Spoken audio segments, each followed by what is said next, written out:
Sa araw ng puso at isip sa katotohanan, katwiran ng karamihan, ito ang kinamulatan.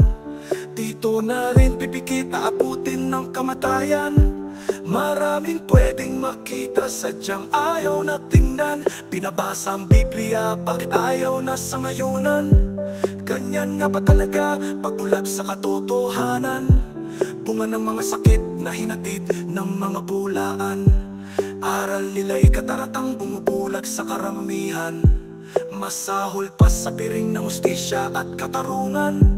Karamdamang espiritual silang siyang pinagmulan. At ang tanging kagamutan, dalisay na katotohanan, sinuko ng Panginoon upang sila'y maliwanagan. Ang mga matay nakakakita, ngunit sadyang bulag sa katotohanan. Merong mga labi at tila na naumi. Ang iyong mga salita'y hindi sinasambit. Di magkapanalangin, di magkapapuri. Meron mga tenga, ngunit hindi dumirinig. Ayaw unawain o sadyang naging manhid. Sa panawagan mo'y hindi dumirinig. O Diyos, sila iyong pagalingin. Bulat pipipini sa espiritu.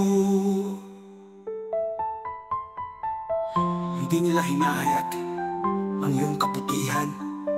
Hindi nila pinupuri takila mong pangalan. Hindi nila pinasalamatan ang iyong mga biyaya.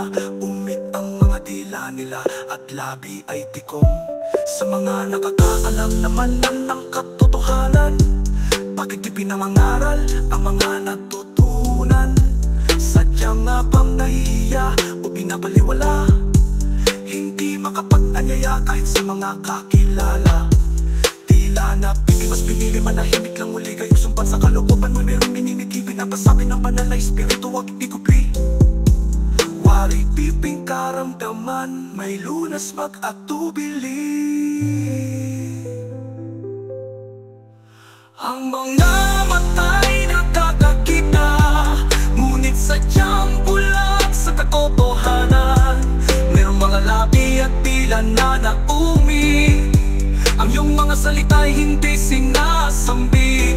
Di magkapanalangin, di magkapapuri. Meron mga tenga, ngunit hindi dumirinig. Ayaw unawain o sadyang naging manhid. Sa panawagan mo'y hindi dumirinig. O Diyos, sila iyong pagalingin. Bulat pipipingi sa espiritu.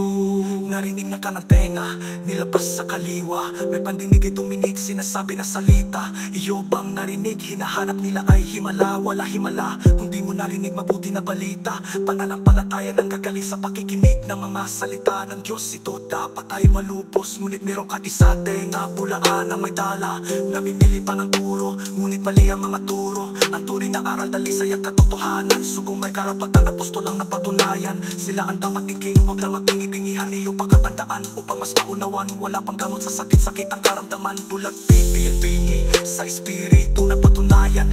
Liban na kahabagan sila ng Diyos sa kaligtasan. Doon may kagalingan, espiritu karamdaman. Ang mga matay nakakakita, ngunit sadyang bulag sa katotohanan. Merong mga labi at tila na naumi. Ang iyong mga salita'y hindi sinasambit. Di magkapanalangin, di magkapapuri. Meron mga tenga, ngunit hindi dumirinig. Ayaw unawain o sadyang naging manhid. Sa panawagan mo'y hindi dumirinig. O Diyos, sila iyong pagalingin. Bulat pipipingi sa espiritu.